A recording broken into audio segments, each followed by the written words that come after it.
amado entre tu pueblo, novio digno eres Yahshua, gobernando a tu reino con tus vestiduras blancas. Gloria grande lleva tu nombre, reviviremos cuando nos nombres. Subid acá, venid acá.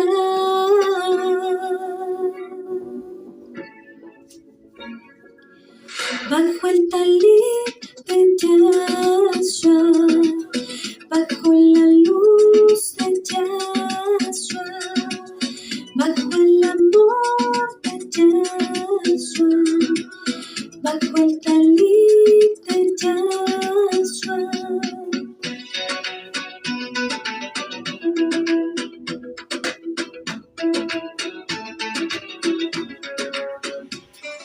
Shabbat Shalom a todos, amados hermanos y hermanas.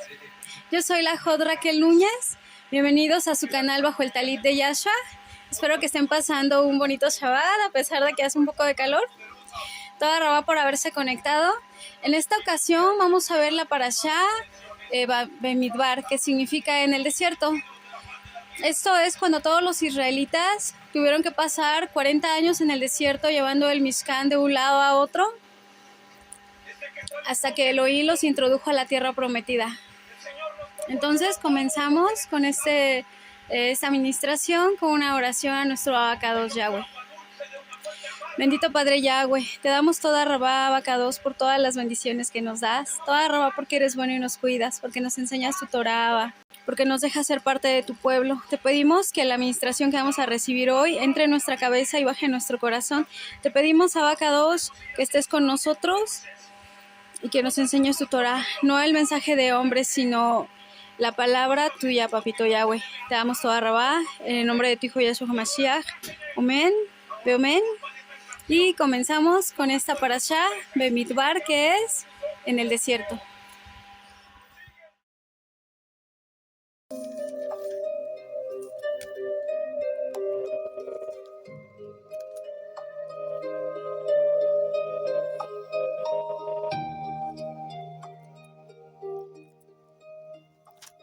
Shabbat Shalom, amados hermanos.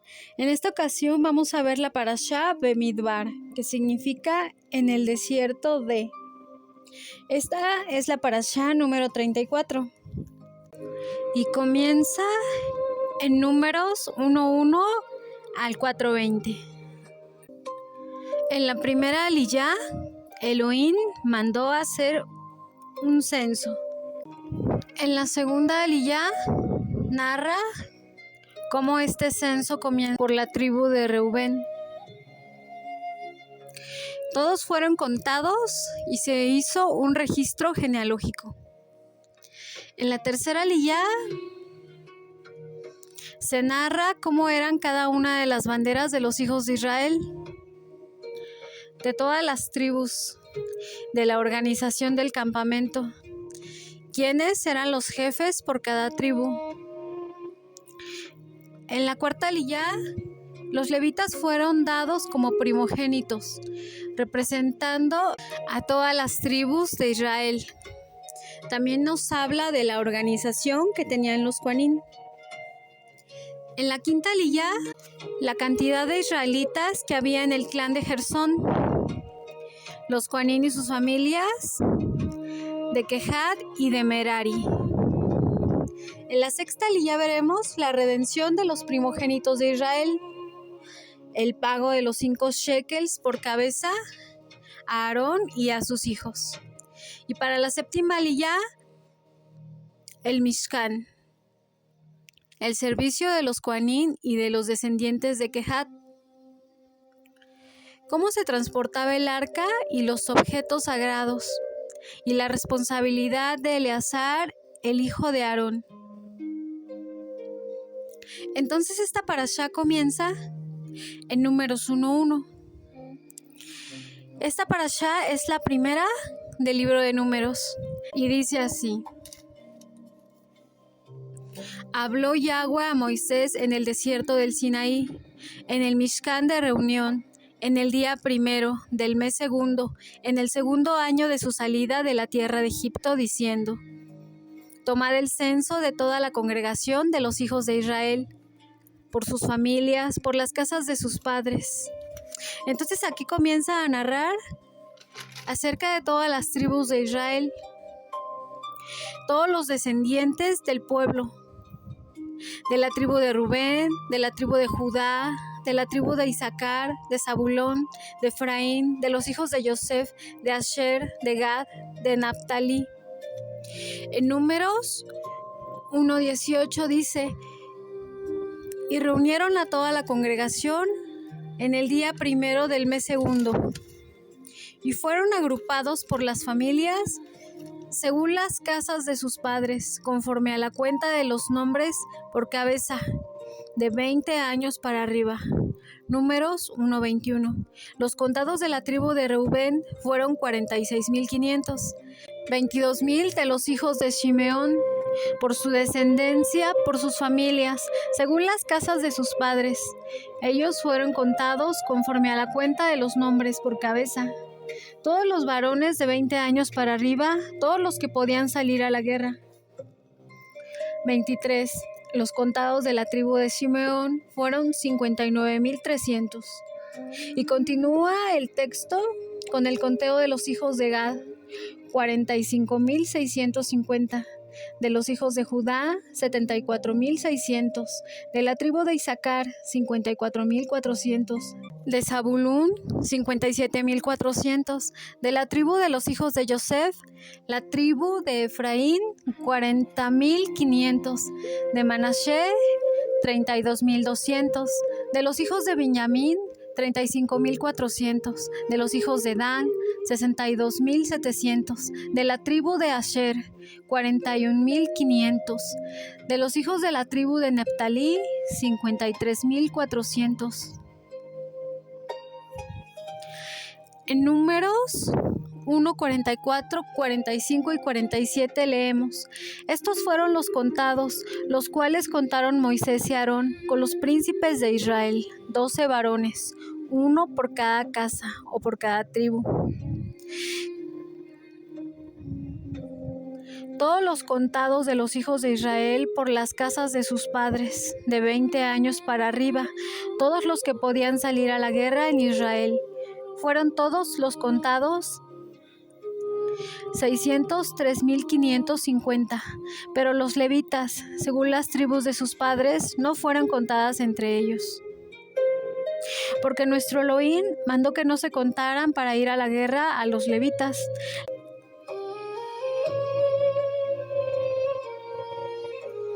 La palabra hebrea idbar significa desierto.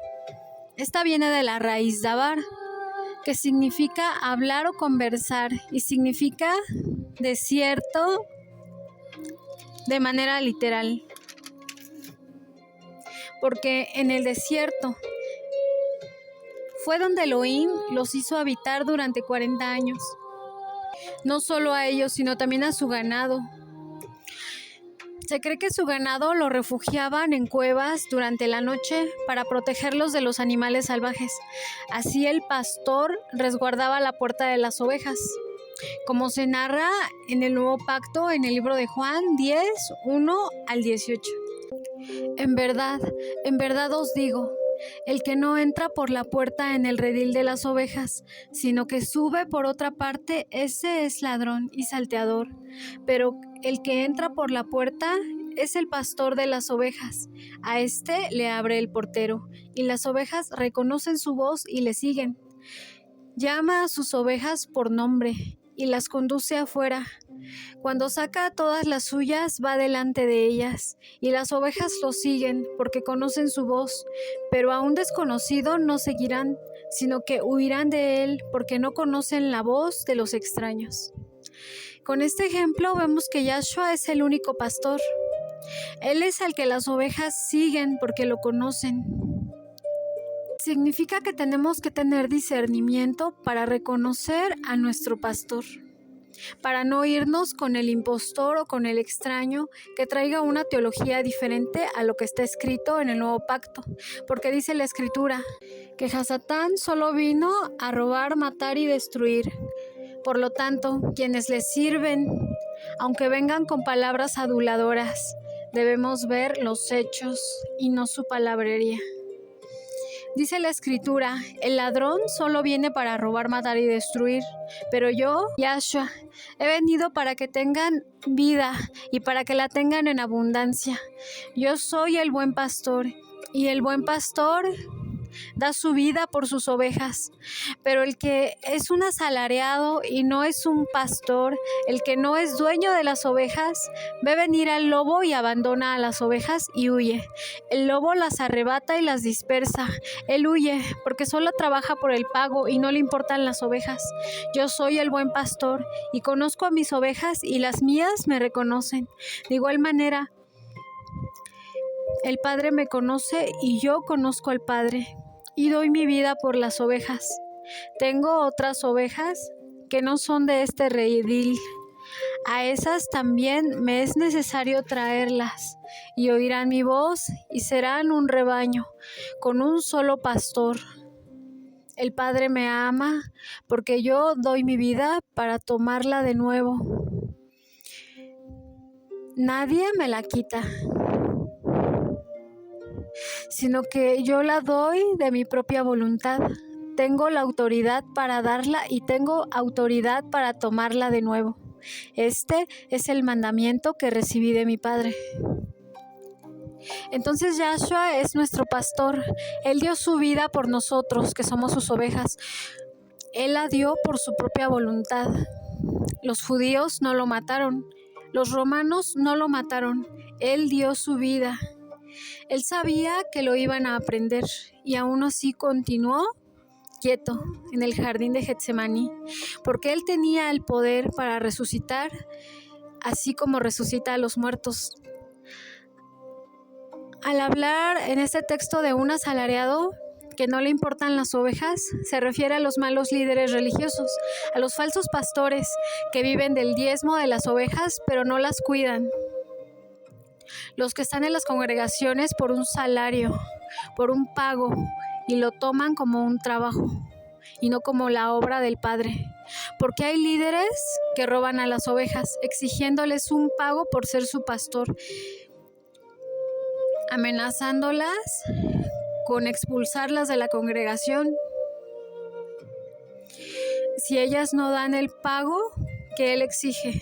Pero nuestro Adón Yahshua no le quita nada a las ovejas, más bien les da. Él les dio su vida cuando estaban en peligro. En Ezequiel 34:23 leemos: pondré sobre ellas un solo pastor que las apacentará. Él las apacentará y tendrán su pastor.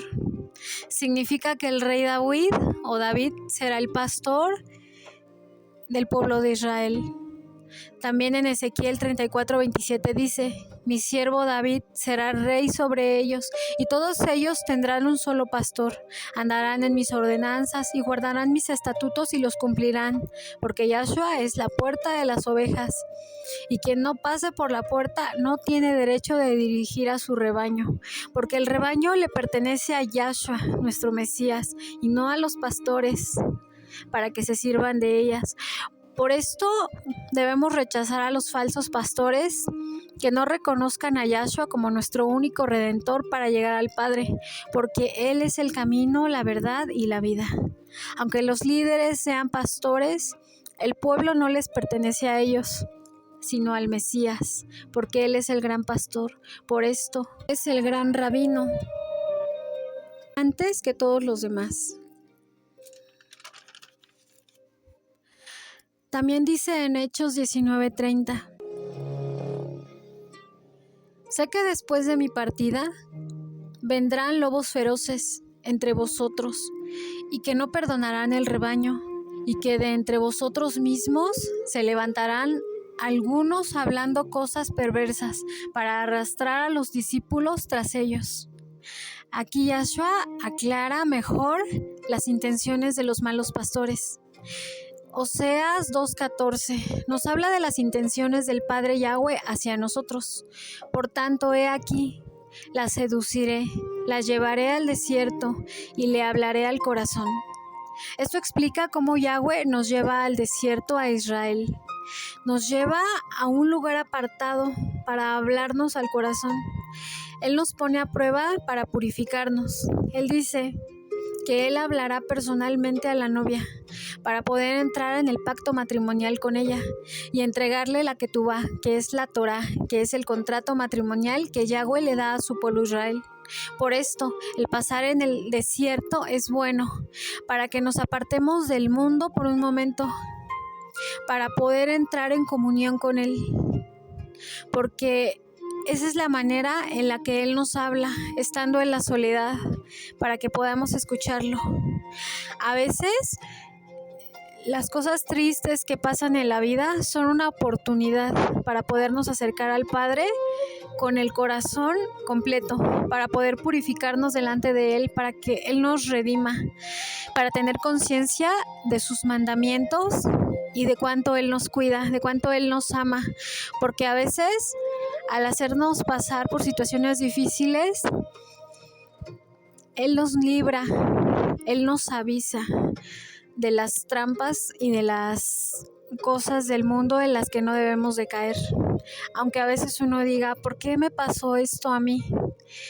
Es precisamente para que abramos los ojos, para que sepamos que Él nos libró de un problema mayor.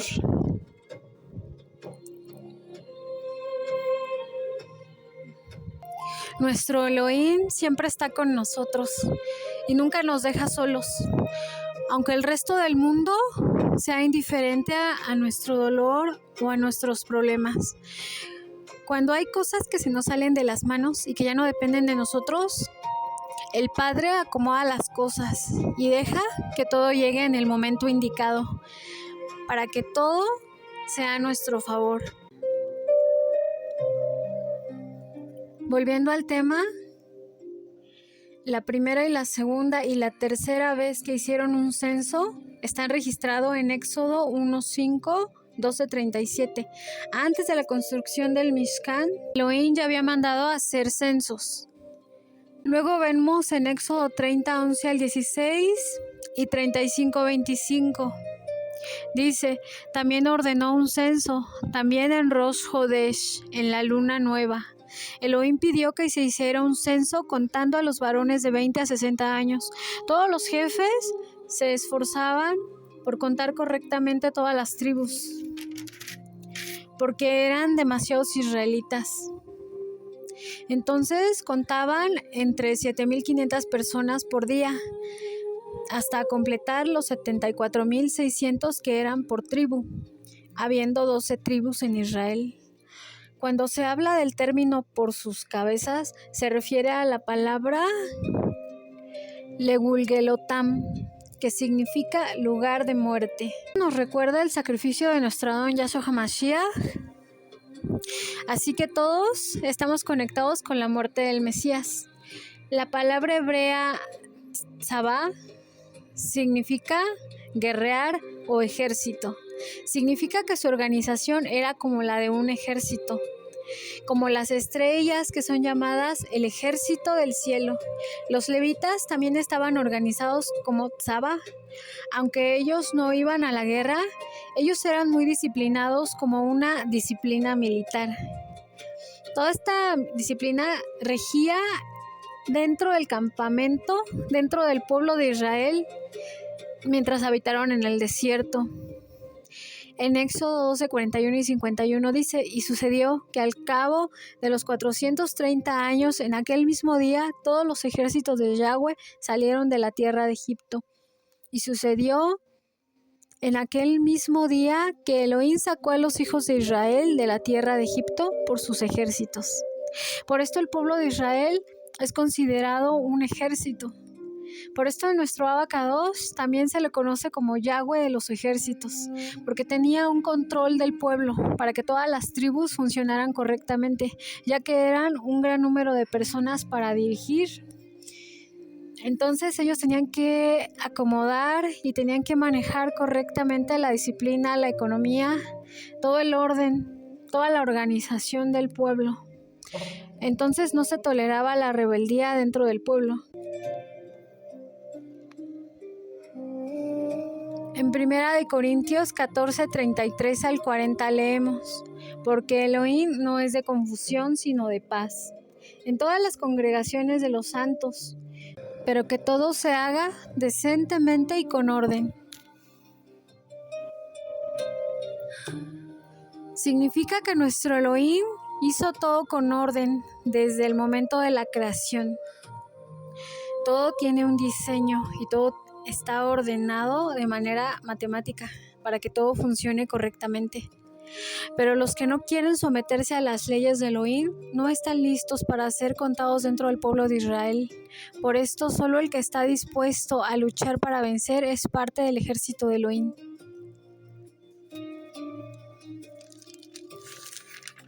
En Apocalipsis 11 dice: al vencedor le daré de comer del árbol de la vida que está en el paraíso de Elohim. El vencedor no sufrirá daño de la muerte segunda. Al vencedor le daré del maná escondido y le daré una piedrecilla blanca y grabado en la piedrecita un nombre nuevo, el cual nadie conoce sino aquel que lo recibe.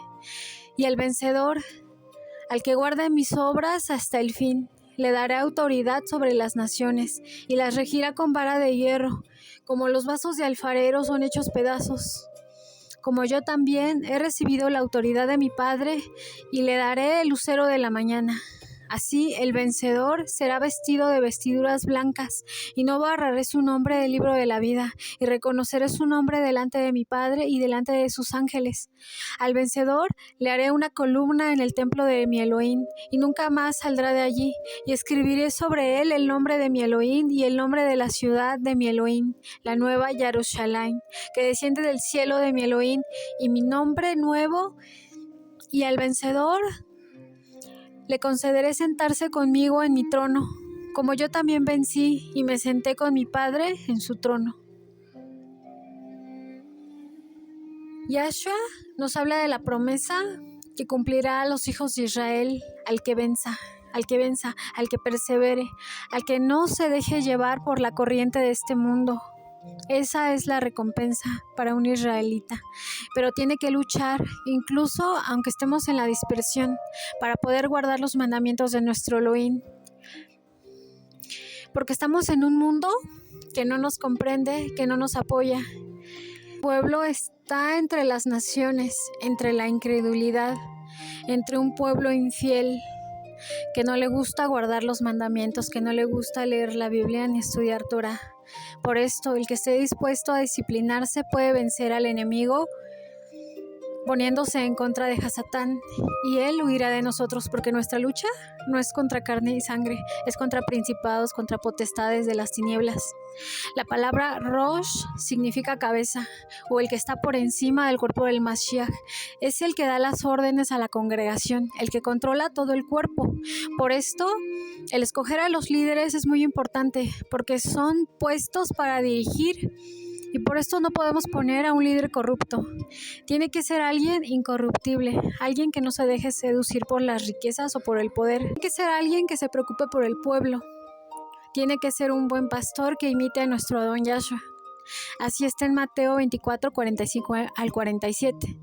¿Quién es pues el siervo fiel y prudente a quien su Adón puso sobre los de su casa para que les diera la comida a su tiempo? Dichoso es el siervo, al cual, cuando su Adón venga, le haya haciendo así. De cierto os digo, que sobre todos sus bienes le pondrá. Aunque todos tenemos el mismo valor delante de nuestro Abba, quien tenga el espíritu de Elohim es el que fue elegido para dirigir al pueblo. Ese es el líder, pero no es una competencia. No es del que quiere ni del que corre, sino del que Elohim tiene misericordia, ya que Elohim es quien los llama. Todos deben de ser humildes y dar su mejor esfuerzo para agradar a la congregación, porque el que está hasta arriba no es el que es servido por todos, sino el que sirve a los demás, el que ministra a los demás, el que ayuda a los demás, el que libera a los demás, a los que están detrás de él. Así nos enseñó Yahshua. El que quiera ser el mayor de todos tiene que ser quien sirva a todos los demás primero. Entonces, siguiendo los pasos de nuestro Mashiach, Debemos de tratar de ser santos como nuestro Elohim, porque el que tiene más santidad tiene más autoridad. Según el acercamiento que tengamos con nuestro Elohim, es la posición que ocupa cada uno. No como nos catalogue el mundo, ni tampoco el mundo de los gentiles, sino como nos vea nuestro Elohim a nosotros. Es lo que nosotros somos. Por eso la congregación tiene que dar más respeto y más honra a los sabios de su pueblo, porque es un doble honor el poder ser maestro de Torah y el poder ser un moré. Cada tribu tenía un jefe que los representaba. Así, en día de hoy, las congregaciones tienen un líder que los representa y este tiene que dar más que los demás. Rubén había perdido la primogenitura o el derecho a ser primogénito, pero se sabe que por su arrepentimiento se le devolvió el derecho a ser nombrado el primero en las listas genealógicas. La mayoría de edad de los israelitas era a los 13 años para varones y a los 12 años para las mujeres. Significa que un israelita se le preparaba desde niño para cumplir sus responsabilidades de cómo ser adulto y cómo ser útil. Significa que a esa edad ellos ya podían contraer matrimonio.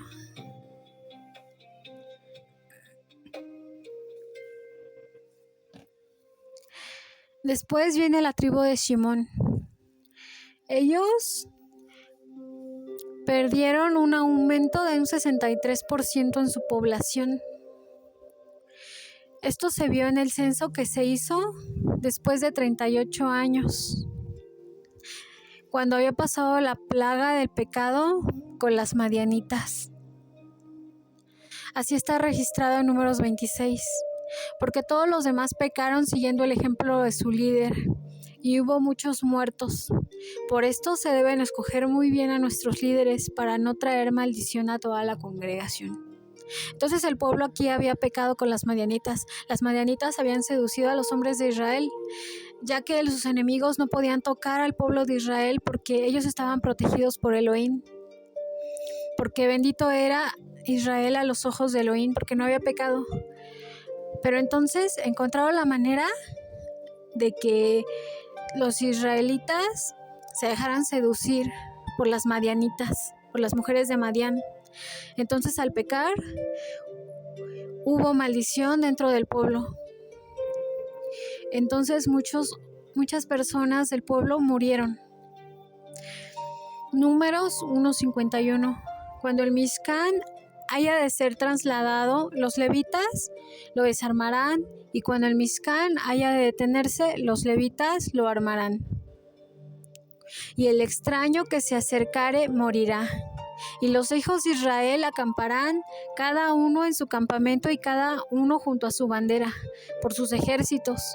Pero los levitas acamparán alrededor del Mishkan del testimonio, para que no haya ira sobre la congregación. Los levitas tendrán la guardia del Mishkan del testimonio. Entonces los extranjeros no podían acercarse al Mishkan para ayudar a desarmarlo o armarlo. Cada tribu tenía su propia bandera para representar la identidad de cada una de las 12 tribus. Cada persona se identificaba con su bandera. Todos acampaban frente a ella y alrededor de cada bandera. Posiblemente las banderas estaban hechas de seda. Estaban hechas de diferentes colores y correspondían cada color a las piedras del pectoral que portaba el Cohen Hagadol. Era una identidad tribal y todos funcionaban como parte de una congregación. Así como está en Hebreos 10:25, no dejando de congregarnos como algunos tienen por costumbre, sino exhortándonos los unos a los otros, y mucho más al ver que el día se acerca. Los colores de las banderas de las tribus eran así. De la tribu de Judá era un león con el color azul. Era azul celeste. La tribu de Rubén era roja, con una flor de mandrágora que parecía un hombre. La de Yisachar era negra con el sol y la luna. La de Shimón era verde con una ciudad. La de Zebulún era blanco con una nave en el centro. La bandera de Gad era de hilos blancos y negros con una tropa de soldados. La de Efraín era negra con un novillo y Yehoshua. La de Dan era un ópalo con una serpiente. La de Manashe era negra con un buey. La de Asher era de color perla con un olivo en el centro. La de Benjamín tenía colores de todas las demás tribus con un lobo encima. La de Naftalí era de color vino diluido con un ciervo en medio. La bandera de Leví era de 3 colores, blanco, negro y rojo, y tenía el pectoral del juicio bordado encima. Por esto los levitas representaban la unión de todo el pueblo. Era una combinación de los colores, y el pectoral representaba las 12 tribus de Israel.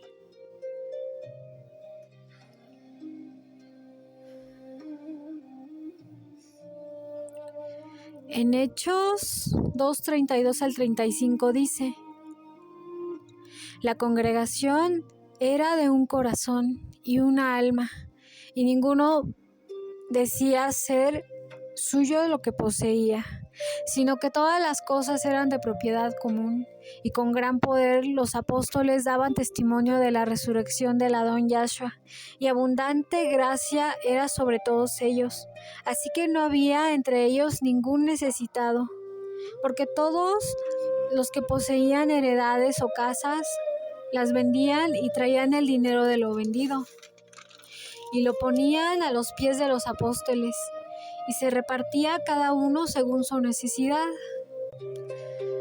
Así, de esta manera, ayudaban entre los apóstoles de Yahshua. Nadie tenía propiedad privada, sino que todos compartían todo lo que tenían, sin egoísmos y sin envidias.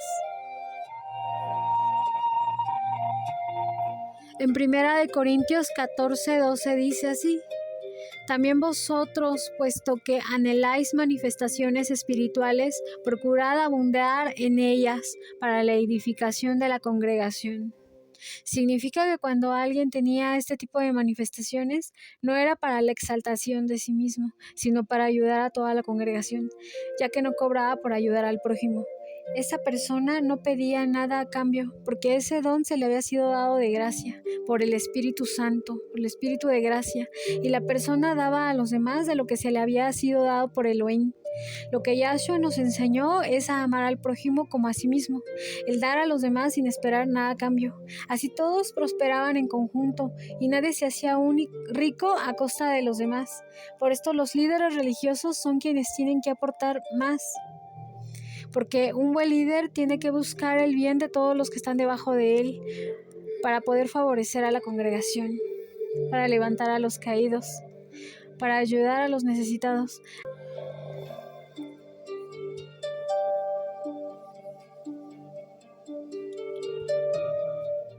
En Números 2:10 dice: al sur estará la bandera del campamento de Reubén, según sus ejércitos, y el hijo de los hijos de Reubén es Elisur, hijo de Shedeur.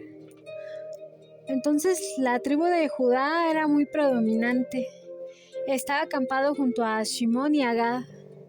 Números 2:18. Al occidente estaba la bandera del campamento de Efraín por sus ejércitos.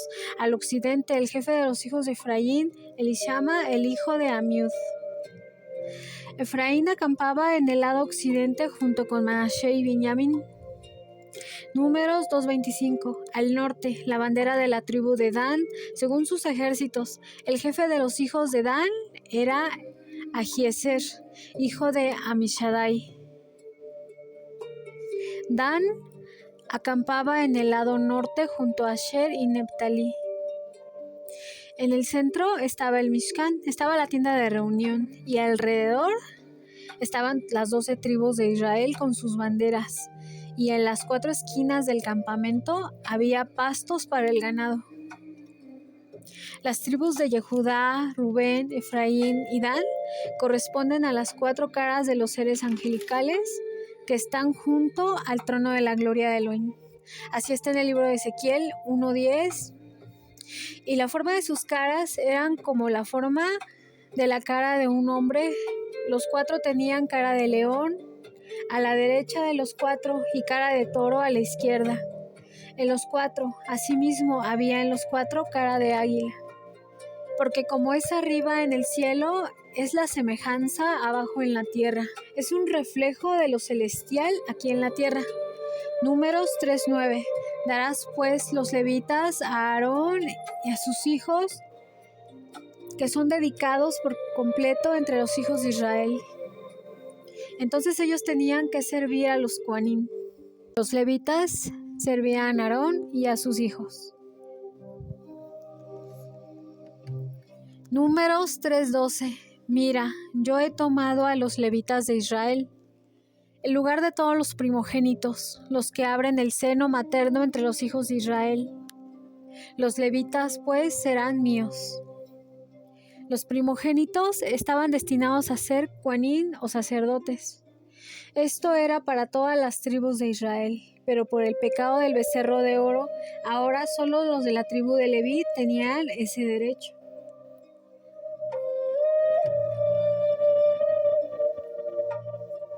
En Números 3:13 dice, porque mío es todo primogénito. El día en que herí a todos los primogénitos de Egipto, consagré a todos los primogénitos de Israel, consagré desde el hombre hasta el animal. Entonces esto es muy interesante porque con la salvación, en la celebración de Pesaj, es pasar sobre. La muerte pasó sobre los israelitas, el ángel de la muerte, pero no los tocó. Entonces esto fue una bendición para el pueblo de Israel. Y Elohim tomó como suyos a todos los primogénitos del pueblo de Israel, porque les salvó la vida. Esto fue un privilegio para todas las tribus. Números 3:17. Estos pues son los hijos de Leví, por sus nombres, Gershón, Kehat y Merari. Vienen de 3 clanes grandes. Cada uno se contaba por separado y tenía una función diferente en el Mishkan. Ellos llevaban los objetos más sagrados en el Mishkan. De la tribu de Gershón eran 7,500 hombres. De la tribu de Kehat, 8,600. De Merari eran 6,200. En total de estos 3 clanes eran 22,200 personas. Números 3:30. El jefe de las casas paternas de las familias quejatitas de Kehat eran Elitzafar, hijo de Uziel. Este también era llamado Elzafán. En el libro de Números menciona a los hijos de Kehat, Amram, Yithar, Hebrón y Uziel. Yithar fue el padre de Coré. Él fue cruel contra Moisés y contra Aarón, porque había rivalidad entre ellos, porque él le tenía envidia a Moisés y Aarón, porque él pensaba que él merecía ser el líder del pueblo de Israel, porque así como Elohim se comunicaba con Moisés, así también podía comunicarse con él. Pero él no era lo suficientemente humilde, por esto Elohim no lo eligió. Números 3:39. Todos los enumerados de los levitas que Moshe y Aarón contaron por sus familias, por mandato de Elohim, todos los varones de un mes para arriba eran 22,000. Las mujeres y los niños no entraban dentro del censo, porque este censo era exclusivo para ir a la guerra. Entonces, en todos los censos, en todos los conteos que se hicieron, no están incluidos las mujeres y los niños, solo los varones de 20 años para arriba. Es la cantidad de los israelitas que había, porque ellos se multiplicaron en gran manera en el desierto. Números 3:41 al 45. Y tomarás a todos los levitas para mí, yo soy Yahweh. Entonces fueron tomados todos los levitas en vez de los primogénitos de las 12 tribus, el ganado de los levitas en vez de todos los primogénitos del ganado de las demás tribus. Entonces tenía que haber una cantidad igual de levitas que de los primogénitos de todas las tribus que les correspondían a nuestro Elohim. Entonces esto era sin contar a los primogénitos de los levitas. Estos eran 22,273. Estos eran levitas que no eran primogénitos. Entonces, como los levitas reemplazaban a los primogénitos, pero ellos no tenían quienes los reemplazaran a ellos tuvieron que pagar un rescate de 5 shekels por cada uno, entregándoselo al Cohen Gadol, en este caso a Aarón, y a sus hijos. Y significa que se puede dar dinero al Mishkan en vez de dar servicio directo al templo. Números 4:4. Este será el servicio de los descendientes de Kehat en la tienda de reunión con relación a las cosas más sagradas. Los Kehatitas eran quienes llevaban los objetos más sagrados del Mishkan. Eran los hijos de Kehat. En Números 4:6 dice: y colocarán sobre ella una cubierta de piel de marsopa y se extenderá encima un paño todo de azul y luego colocarán sus varas. Entonces el arca del pacto se cubría con una piel azul, con una cubierta azul. Aunque no se sabe exactamente de qué animal sacaban esta piel. Se dice que era de marsopa o tahash. Se cree que el tahash pudiera haber sido el tejón. Pero también se sabe que este animal, el tahash, tenía un cuerno y que existía solamente en la época de Moshe, entonces por lo que ahora es un animal extinto. Entonces no se sabe exactamente qué animal era. Se teñía la piel de color azul para cubrir el arca del pacto.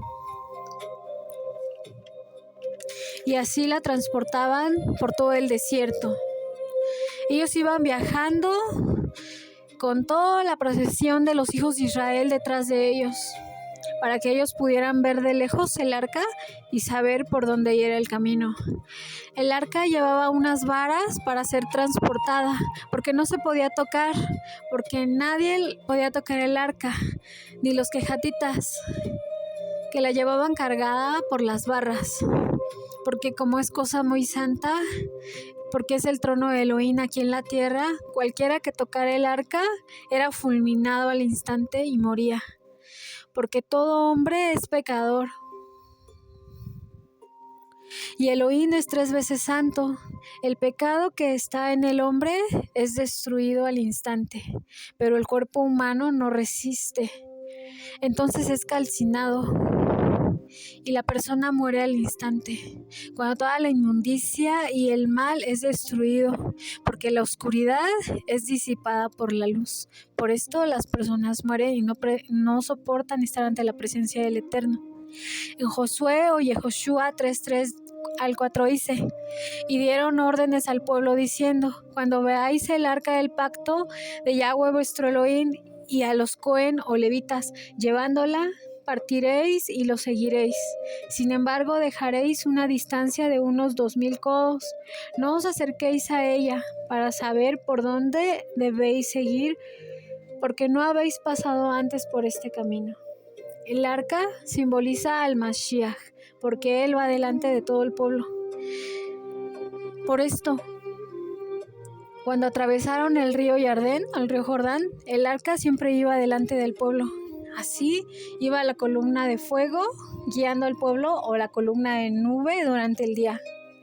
Números 4:13. Quitarán entonces las cenizas del altar y extenderán sobre él un paño de púrpura. Números 4:15. Cuando Aarón y sus hijos hayan terminado de cubrir los objetos sagrados y los utensilios del santuario, cuando el campamento esté para trasladarse, vendrán después los hijos de Kehat para trasladarlos, pero que no toquen los objetos sagrados, pues morirán. Entonces será muy peligroso el moverlos, como está narrado que un varón llamado Usa extendió su mano cuando iba a volcarse el arca y fue muerto al instante.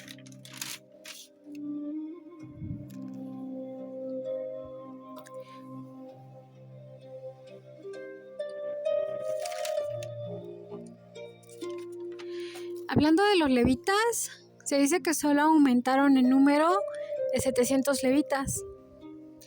Esto se cree que era porque ellos servían en el Mishkan, ya que pudieron haber muerto por no ser lo suficientemente cuidadosos para transportar las cosas sagradas de Elohim. Números 4:16. Pero la responsabilidad de Eleazar, el hijo del Cohen Aarón, será el aceite para el alumbrado, el incienso aromático, la ofrenda continua de cereal y el aceite para ungir. Tendrá toda la responsabilidad de todo el Mishkan y de todo lo que en él hay, con el lugar santo y con sus enseres. Eleazar supervisaba el trabajo de los hijos de Kehat, de los hijos de Gershón y de Merari. Se cuenta que Eleazar llevaba el aceite para el alumbrado en la mano derecha y el incienso en la mano izquierda, la harina para el sacrificio diario en un recipiente suspendido de su brazo y un pequeño aceite para la unción en un cinto. Todo esto lo llevaba por el desierto, transportándolo. Así que no era nada fácil, ya que todos estos objetos pesaban. Números 4:19. Esto haréis con ellos, para que vivan y no perezcan, cuando se acerquen al lugar santísimo. Aarón y sus hijos vendrán y señalarán a cada uno de ellos su trabajo y su carga.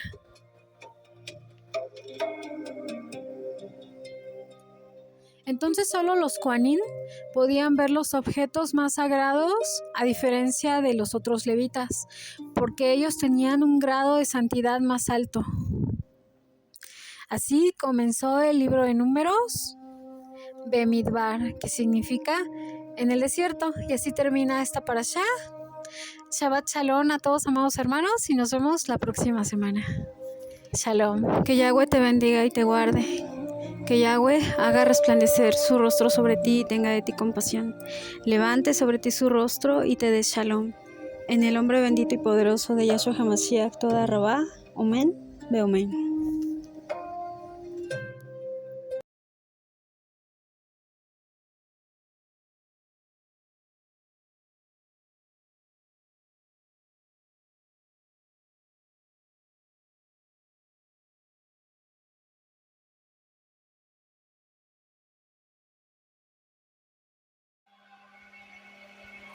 Shalom, amados hermanos, nos vemos la próxima semana con la siguiente parashá de este libro de Números que apenas empieza. Y Shabbat Shalom a todos, amados hermanos, que pasen un bonito Shabbat. Shabbat Shalom.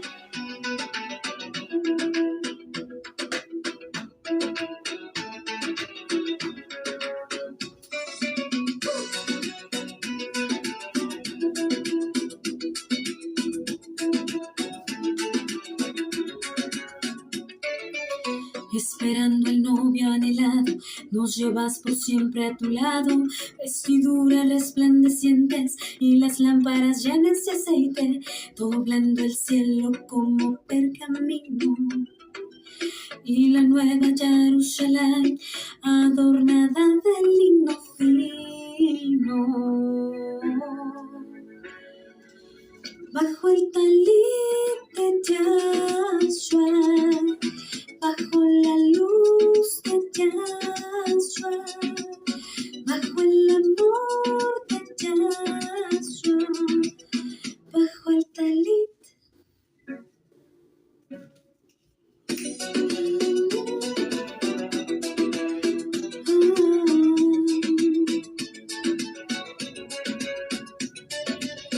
Gritando el pacto con su